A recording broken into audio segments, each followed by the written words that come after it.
Hey, everybody, and welcome back to another episode of the Indy Investor Pod. I got the famous or infamous, however you want to think about it, Brett Snodgrass on here with me today. So, Brett, how's it going, man? I want to do this episode with you just because we did an episode with me, you, and Randy and Alicia, kind of the whole crew and stuff. And I was like, man, I need to do an episode with you because we haven't done one together in a while, but just I want to get a little update on what's going on with you, what's going on with your investing and just stuff like that. So, but number one, man, how's it going?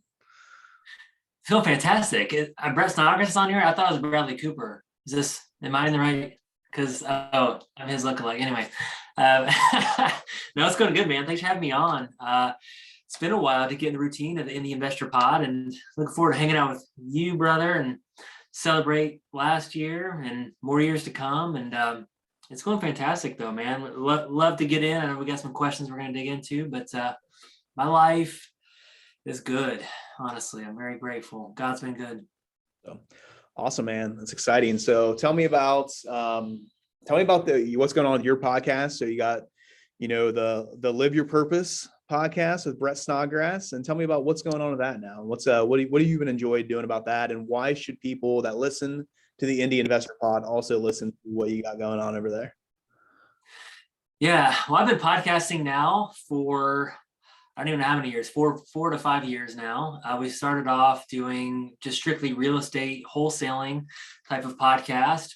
So we talked to real estate investors all over the country and really just dug into their strategies and talked about that. But last year, I transitioned more into the Brett Snodgrass podcast.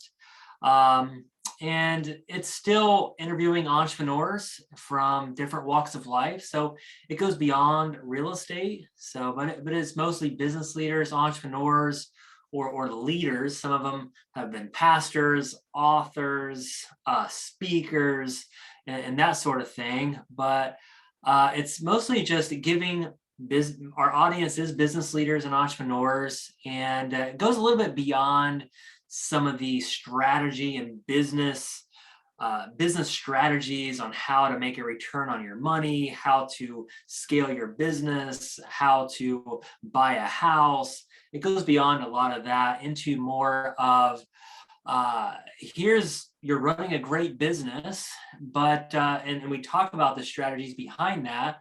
But it goes beyond that a little bit on what's maybe a little bit more impactful, what's a little bit more significant.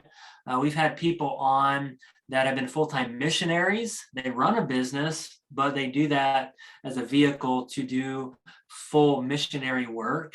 We've had authors. I've had a couple of people on that teach entrepreneurs how to write a book and how do you get your book published, right? I mean, a lot of us are in that season of we've had this great business, but now maybe we want to leave a legacy, write a book about it. So I've had some people on about how to do that. I've had some people on that ran a business. Maybe they sold their business and now they're on to consulting, coaching, giving back, impacting people. So we do a lot of that. So I love talking about that, and a lot of faith-based people. So people that are in business, but their ministry is their business, and they're using God in their business, and they talk about that. So yeah, how about that?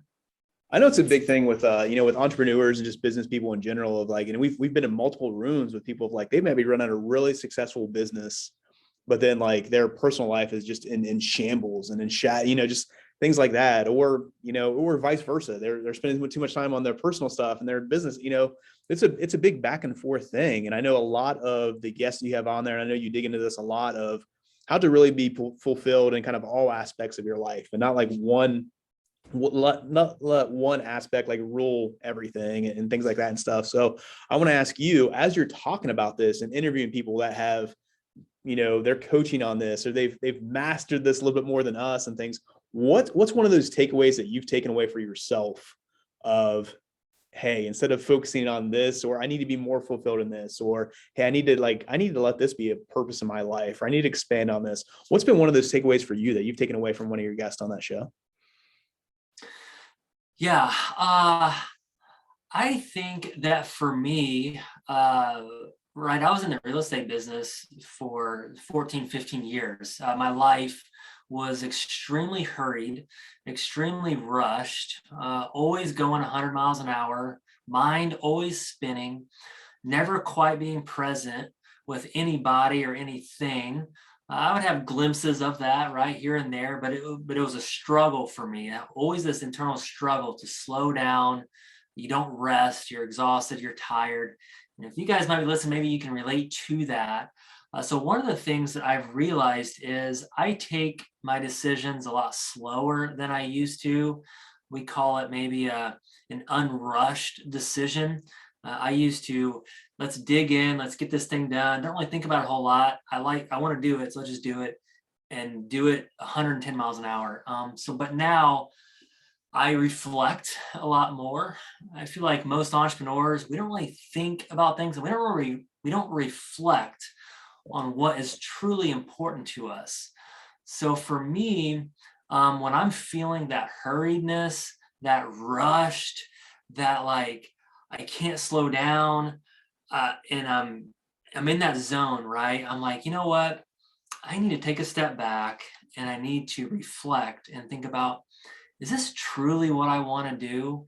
Is this truly really important to my life, to my family's life, on my mission in life? And I just take things a lot slower. I have a certain pace now with making decisions. And some people might totally disagree with that because they're like, you got to get in, you got to do as fast as you can, push pedal to the metal. And you're going to have times of that in your life, but you also have times of, let's sit back and like, okay, this area is good. My business is good, but my marriage, it's not really good. So like, I need to think about, why is it not good? And how can I make it better?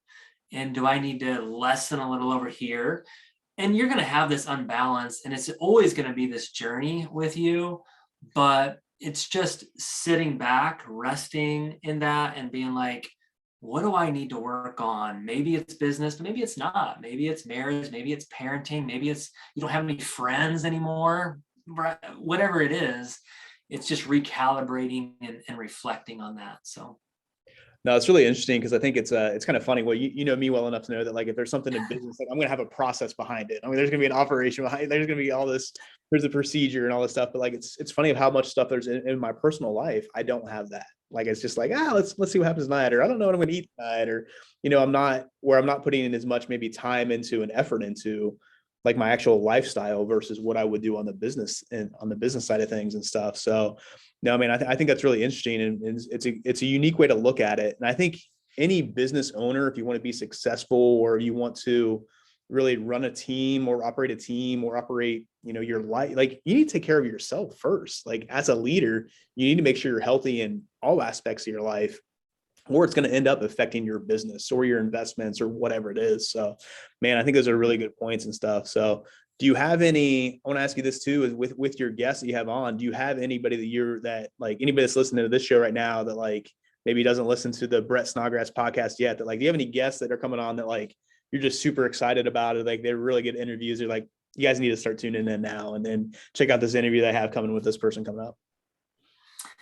Oh man, I've interviewed some amazing people. And it's funny because people ask me, and I'm not interviewed, I don't know, it's just some amazing people. People ask me, how do you get such great people or bigger names? I've started to interview some bigger name people that know them, right?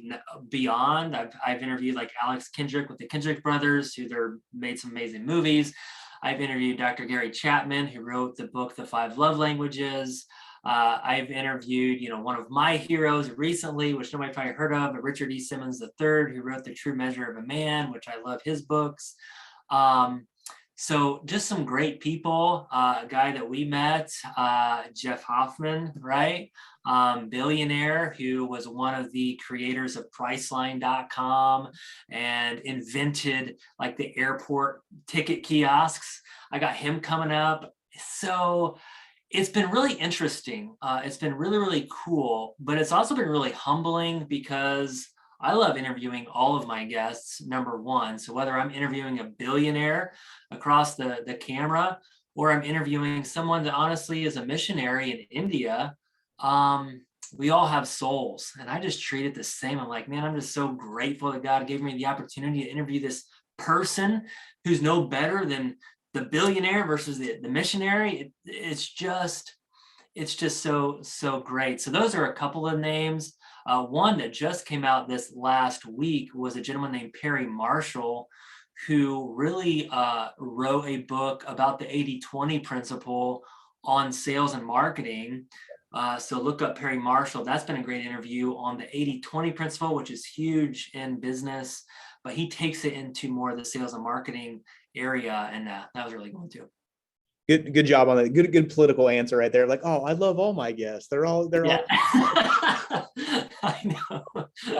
I was talking with a buddy of mine yesterday, and we were talking about just podcasts that we listen to and books that we listen to and stuff. And he had a unique take on it of like, he put it in the categories of like, he has like his junk food podcast, and then he has his vegetables podcast and stuff. He and I both in the same camp. Like, man, we both listen to like way too many sports podcasts. Like, I love Bill Simmons. Like, I love listening to The Ringer and Bill Simmons. He's a cowherd guy, and listen to all those. That's like our junk food podcast. What's some good vegetable podcast or books that you would recommend, maybe that you listen to that have helped you out, or that you would recommend just to some entrepreneurs out there, or people that just want to just grow as leaders? Yeah. Honestly, I don't listen to multiple podcasts. Right. I have a few that are my go-tos, and I'm more of one. I like to keep it simple. And if I listen to the same message, sometimes I got to listen to it 20 times before it starts hitting me in the head. Right. So some podcasts I was looking at my podcast list before this interview. Some great leaderships were, of course, the John Maxwell podcast, which I like to follow leaders that I want to be like. Obviously, John Maxwell has been an icon in the leadership space and written probably 100 books by now. And that's one I listen to. The Ed Milet Show, I think, is a great business podcast that I've listened to time and time again. Those are a couple of great business podcasts. I listen to a lot of faith podcasts, like the Tim Keller Show on his sermons, obviously the Richard E. Simmons it's called the Reliable Truth Podcast, and I listen to that as well. Some books, great business books. So I was trying to think of ones that might not be the common ones. I mean, most people in the real estate space are going to say Rich Dad, Poor Dad, or, one of those. And I was trying to think of ones that, like, I love the hidden gems. It's funny, like when it comes to even musical artists, movies, podcasts, when I go to my Spotify account, it's funny because when there's less followers, when there's less listeners, I actually get pretty excited because I feel like this is a hidden gem that no one else really knows about, but this is awesome. It's awesome content. So these are well-known books, but The Atomic Habits by James Clear, I think is great. You got to start building these habits in your life. Another one was The Miracle Morning, which, we've talked about that some. It's been in the mastermind circles, but Atomic Habits by James Clear, I think, is really, really good on habits. The 5 Dysfunctions of a Team really changed my perspective on the team and the culture of the team by Patrick Lencioni. One book that probably hasn't mentioned that much was The 12-Week Year. And that's more of one of the year is really long and we're setting goals for this whole year.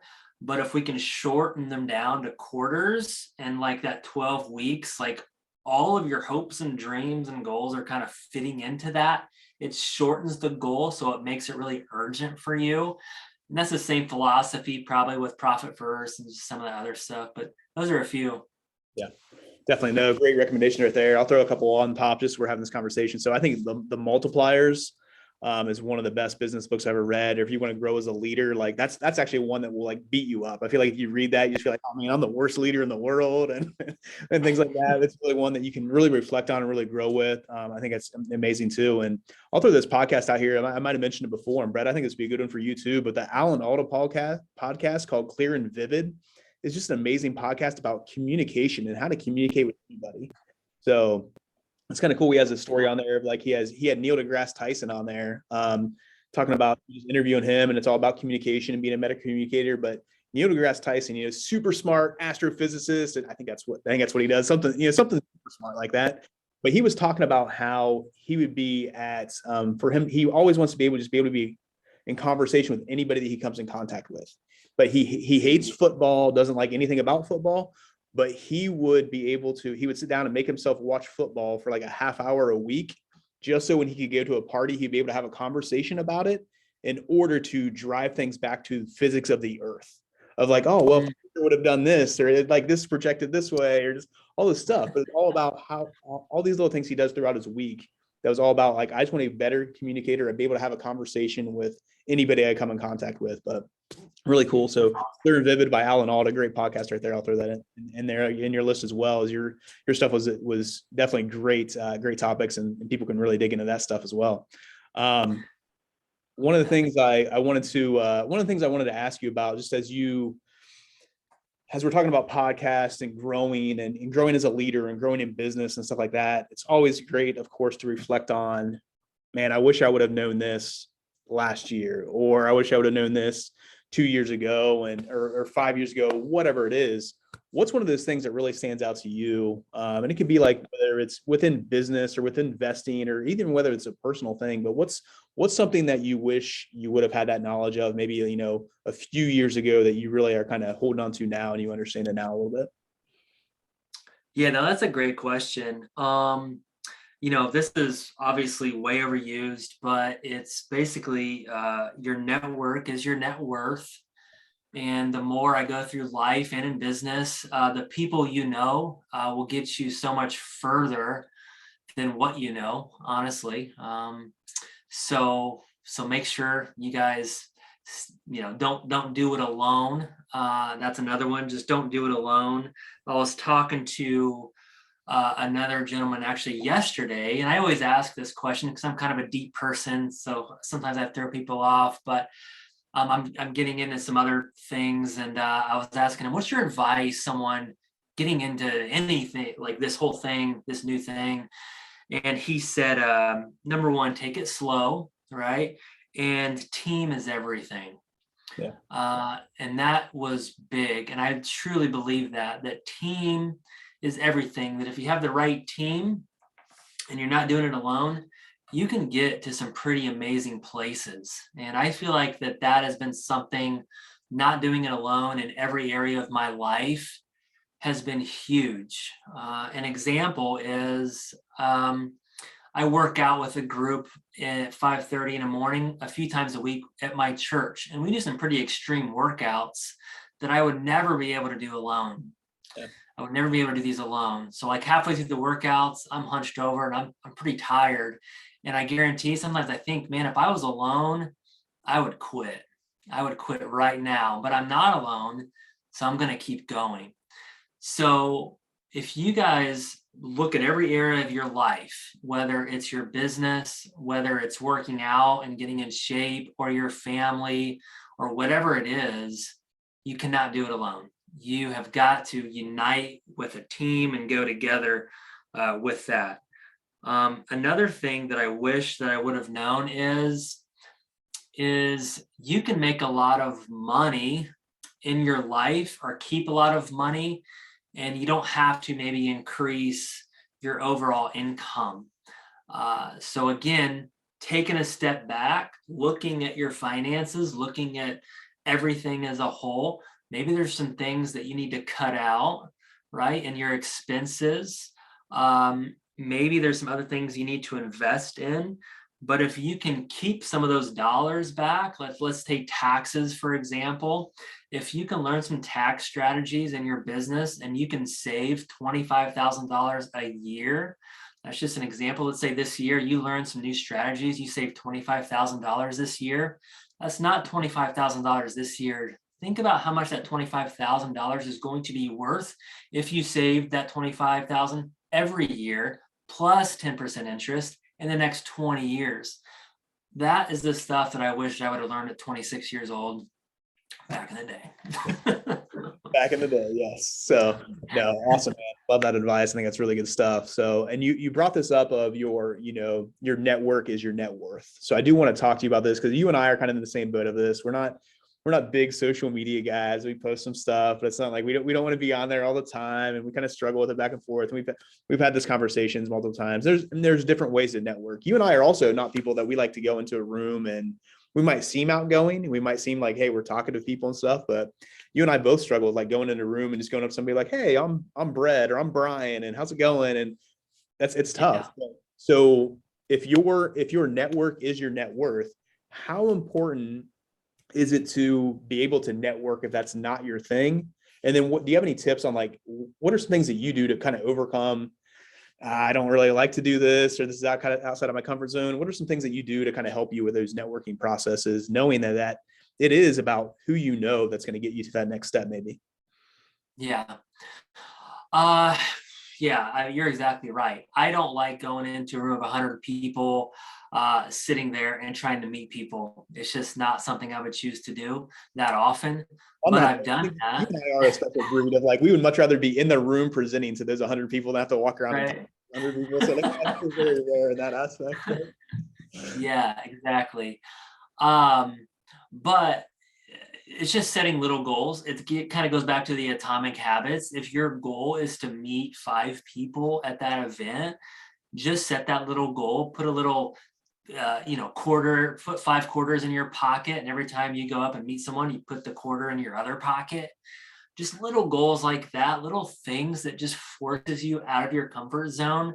If you stay in your comfort zone, you're never going to grow. My comfort zone maybe is presenting or not being at the event at all, but that's not going to help me grow. So in order for me to grow, to be a better communicator, I need to do some of these things. And you're always going to have to do those things. You never reach a point where you, as an entrepreneur or business leader, that you are ever going to reach a point where like you're just in your comfort zone. And what fun is that? I mean, do you want to live the rest of your life never taking risks, or just living in your own little comfort zone of whatever it is? No, we want to grow, right? So setting little goals like that, and just forcing yourself to getting that game face on, and I guess maybe just taking the pressure off of yourself, because sometimes you feel like you're a sales guy at these events. So you're like, you need to be Mr.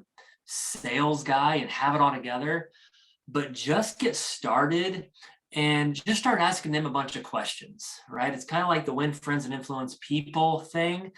You don't even have to say anything about yourself. Honestly, people don't even want to know about you anyways. So but if you start asking them about themselves, they get to talk about their favorite subject, which is them. And it takes all the pressure off. So just start asking them questions. Where are you from? What do you do? Tell me about your family. How have you grown so much? Can I get your feedback on something? I would love to be where you're at. And what did you do? People love to give advice like that. So I would just start taking some of that pressure. Don't be Mr. Sales guy. Just go in and say, you know what? I'm just going to ask 5 people questions, and that's all I'm going to do, and just see where it goes. Love it, man. Great advice. Love it. So, I want to ask you this because I know you get asked this a lot, and I think you've talked about this. I've talked about this a lot, but I always think it's great to bring this up because it's a little out of the box, a little out of the ordinary and things. And I want to ask you, like, is it actually possible to run a faith-based business in this industry? And I know you're going to take it that way of like it being a faith-based business, but I want to open it up to even a little bit more than that of like, is it possible to like kind of live your purpose through this business and be a good person and be a moral person and be, all that stuff through an industry that sometimes you're working with people that like, I just did a training this morning of like, hey guys, sorry, sellers are going to lie, wholesalers are going to lie, tenants are going to lie. Like that was part of the training. So how is it possible to actually, have a faith-based business or a morally based business when you know that maybe in this industry, you're not everybody in the business is going to have that same mindset as you. So how is that possible? And what does it mean to you to really to be able to own a faith-based business as well? Yeah. Number one, it is possible. I mean, we've done that. And I was at a point where my faith's obviously really, really important to me. it is the important thing, the most. So if I didn't have that, I didn't want to do that. Now you don't have to go around and thump your chest and say, hey, we're a Christian organization, and that might turn people off anyway. So you don't need to do that and just live it, right? I think there's too much of the Christianese out there anyways, of saying, oh, we're a Christian company, and we've done that too, but just living it, just live it, right?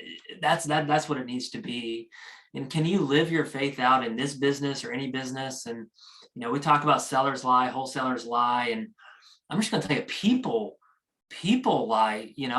People business. Every business is a people business, and every business, because it has people, is super messy, right? Have you ever worked in a church? Have you ever been behind the scenes in a church, which is a faith-based business, because that's their business, talking about Jesus? Like, have you ever seen the behind the scenes? It is messy, right? And that is the church. How the sausage is made. It's a little bit.